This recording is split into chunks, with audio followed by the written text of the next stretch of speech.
16.2 लिखना स्टार्ट करो। इसमें दे रखा है spherical ball of a lead 3 centimetre diameter. तो डायमीटर इसका दे रखा है हमें पहले ही, तो d इक्वल टू लिखते हैं 3 सेंटीमीटर। रेडियस कितनी हो जाएगी 3/2 यूज करना। अब देखो जो बॉल है समझ लो, पहले जो बॉल है उसको मेल्ट कर दिया जाता है, मतलब लेड की कोई आयरन की जैसे कोई बॉल हो उसको मेल्ट करा जाए और रिकास्ट करा जाता है इनटू 3 स्फेरिकल बॉल्स। मतलब एक बड़ी बॉल थी उसको मेल्ट करके छोटी छोटी बॉल बना दी 3। देखो एक बड़ी बॉल थी तुम्हारे पास, इसको पिघला करके 3 छोटी छोटी बॉल बना दी, यहाँ से ये करा गया है। इसका जो डायमीटर था वो 3 था। तो जब ऐसी कंडीशन हो कि पिघला के बनाया जा रहा है तो ये समझना जो वॉल्यूम होगा वो सेम रहेगा। इसका भी इन तीनों का वॉल्यूम और इसका वॉल्यूम सेम रहता है। ठीक है, जैसे एक जग में पानी है उसमें 3 गिलास में कर दिया जाए, 3 गिलास में से पानी फिर से उसमें डाल दिया जाए तो इक्वल ही रहेगा, तो वो वॉल्यूम होता है, वॉल्यूम इक्वल रहेगा। If the diameters of 2 balls be 3/2, 2 ball है उनका डायमीटर दे रखा है, एक का है 3/2 एक का है 2, कह रहा है तीसरे वाले का बताओ कितना होगा। ठीक है, तो यहाँ से ये तो डी हो गया, कैपिटल डी मान लेते हैं इसका बड़े वाले का, और कैपिटल आर मान लेते हैं। इसकी रेडियस कितनी हो जाएगी r1 1 हो जाएगी, और ये वाली r2 ये हो जाएगी 3/2 और 4 हो जाएगी, r3 निकालनी है। ठीक है, वॉल्यूम ऑफ स्फीयर देखो, volume of big ball equal to volume of 3 small, मतलब वॉल्यूम सेम रहेगा। अब जो बड़ी वाली बॉल थी उसका वॉल्यूम कैसे निकलेगा 4/3 पाई r क्यूब। इधर क्या होगा, पहली वाली रेडियस कितनी है पहले लिख लेते हैं, 4/3 पाई r1 क्यूब, 4/3 पाई r2 क्यूब, 4/3 पाई r3 क्यूब। देखो 4/3 सब में सेम सेम दिख रहा है, इन तीनों में से ये कॉमन ले लेते हैं, पहले वैल्यू रखने से पहले ये काम और कर लो। 4/3 पाई ये क्या हो जाएगा r1 cube, r2 cube, r3 cube. दोनों तरफ 4/3 पाई है, ये पूरा कट जाएगा, या फिर इसको डिवाइड में लेके आओ तो कट जाएगा।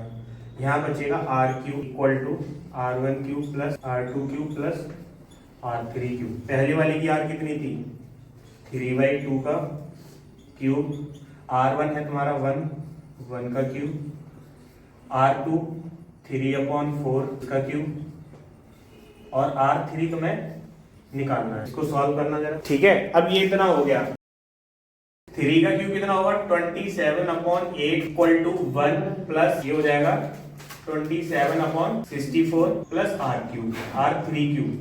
इनको प्लस करो, 27/8 ये हो जाएगा 64 प्लस 27 प्लस r3 क्यूब। 27/8 ये 64 इधर गया, देखो इसको इधर लेके आए तो ये बचा एलसीएम लिया 64, 216 में से 91 माइनस करें 125/64।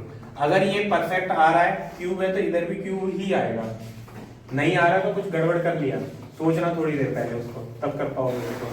ये क्या हो सकता है 5/4 का क्यूब, तो r कितना हो जाएगा 5/4। ये r आया, हमें डायमीटर निकालना था, सेंटीमीटर है ना, ये डायमीटर इक्वल टू क्या हो जाएगा 2 × 5/4। डायमीटर डबल होता है रेडियस का, 2 से गया 5/2 सेंटीमीटर या फिर 2.5 सेंटीमीटर।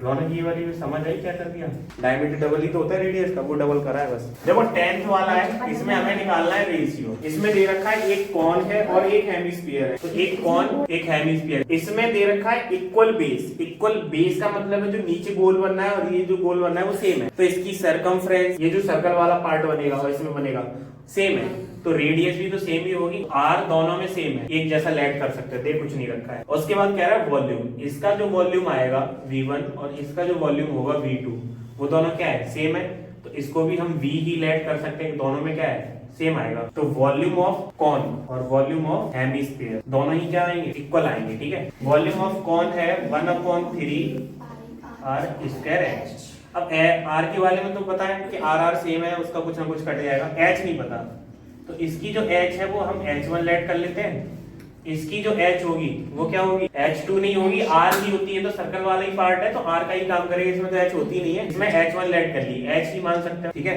अब इसमें क्या कह रहा है volume of hemisphere 2/3 pi r cube. Find the ratio of their height. अब देखो वॉल्यूम ये v1 लेट कर लेते हैं, ये v1 रेशियो v2 निकालना है, क्या आएगा 1/3 पाई r²h रेशियो 2/3 पाई r क्यूब, यही रहेगा। अब इसमें v1/v2 कर लो, पाई r²h, ये रहेगा 2/3 पाई r क्यूब। 1/3 पाई से 1/3 पाई गया, ये 2 बच गया, अभी ये बच गया ना 2, ये 2/3 है तो 2 बच जाएगा। अब देखो r की पावर 2 से r की पावर ये कट गई, केवल एक r बच, तो v1/v2 जो रहेगा वो क्या हो गया, h/2r। अब ये भी सेम ही था इनका वॉल्यूम, तो v1/v2 हमने निकाल रखा है वो क्या होगा, यहाँ पे हम मान लेते हैं v1, या फिर यहीं पे काट लो क्योंकि सेम है, कट जाएगा, ये भी v1 भी तो सेम ही था। Yes sir. ये कट गया तो ये क्या बचेगा, 1/1 इक्वल टू h/2r। तो इसमें जो हाइट होती है वो r ही हो जाती है। अब इसको क्या करोगे, 2 को इधर भेज दो तो ये बनेगा 2/1 इक्वल टू h/r। अब ये देखो हाइट पहले किसकी पूछी थी, कौन की, तो कौन की हाइट ये होगी, जो इसकी वो होगी रेडियस वो 1 हो जाएगी, 2⁻1 आना। इसमें कुछ पानी भरा हुआ है, इसमें पानी भरा हुआ है, इसमें डाल दिया, तो मान लेते हैं इस हाइट तक आता है, कि जो हाइट है वो मान लेते हैं h हाइट तक ऊपर गया, तो ये सोचो इसमें जो पानी होगा उसका वॉल्यूम तो सेम ही रहेगा ना, तो वॉल्यूम हमें सेम कर, इसका वॉल्यूम क्या होगा, volume of hemisphere equal to क्या हो जाएगा, वॉल्यूम ऑफ सिलेंडर। लेकिन हाइट जहां तक जा रही है वो वाला निकालना, पूरा मत निकाल देना, पूरी हाइट भी नहीं पता। Volume of cylinder 2/3 pi r cube. अब इसमें r दे रखी है 6 और इसकी दे रखी है 4, इस वाले की पहले की 6 है, दूसरे की 4 है, तो इसका जो वॉल्यूम होगा मतलब पानी का ही तो निकल रहा है एक तरह से ये जो हेमिस्फीयर है उसका निकल रहा है और पानी का भी निकल रहा है, इक्वल टू जब इसमें सिलेंडर में चला जाता है तो क्या हो जाएगा, ये हो जाएगा पाई r स्क्वायर h। इसमें क्या हुआ, पाई से तो पाई दोनों तरफ चला जाएगा, 2/3 ये हो जाएगा 6 का क्यूब। लेकिन इधर कौन सा वॉल्यूम लग रहा है, जो सेम ले लेगा उसका ही लगाने, तो ये r है 4 का स्क्वायर इंटू ये हो जाएगा 2/3 216 इक्वल टू ये हो जाएगा 16 इंटू h। अब देखो कट सकता है कुछ, 2 से गया ये 8 बार, यहाँ से उधर चला जाएगा, ठीक है, 3 से जा सकता है ये, 3 से गया 8 से ये जाएगा 9 बार, तो 9 इक्वल टू h। अब ये जो काट पीट करिए वो अपने हिसाब से करना, कैसे करते हैं, मीटर है सेंटीमीटर, तो ये सेंटीमीटर में आंसर आ गया कि h 9 सेंटीमीटर तक पानी ऊपर चला जाए। अब इसमें देख लो ऐसे वाली भी क्वेश्चन आएंगे कि एक उससे पानी दूसरे उसमें डाला जा रहा है, एक जो मटेरियल रखा हुआ वो दूसरे में डाला जा रहा है, तो मतलब इधर जो वॉल्यूम लगेगा वो शेप पे डिपेंड करेगा। जैसे इधर हेमिस्फीयर में तो हेमिस्फीयर का लगा दो, उधर क्या बनना है, सिलेंडर बनना है, कौन बनना है, उसमें लगा दोगे। अब जैसे ये कौन में डाला जाता तो यहाँ पे क्या आ जाता, 1/3 पाई r स्क्वायर h आ जाता, तो वो चीज रखोगे।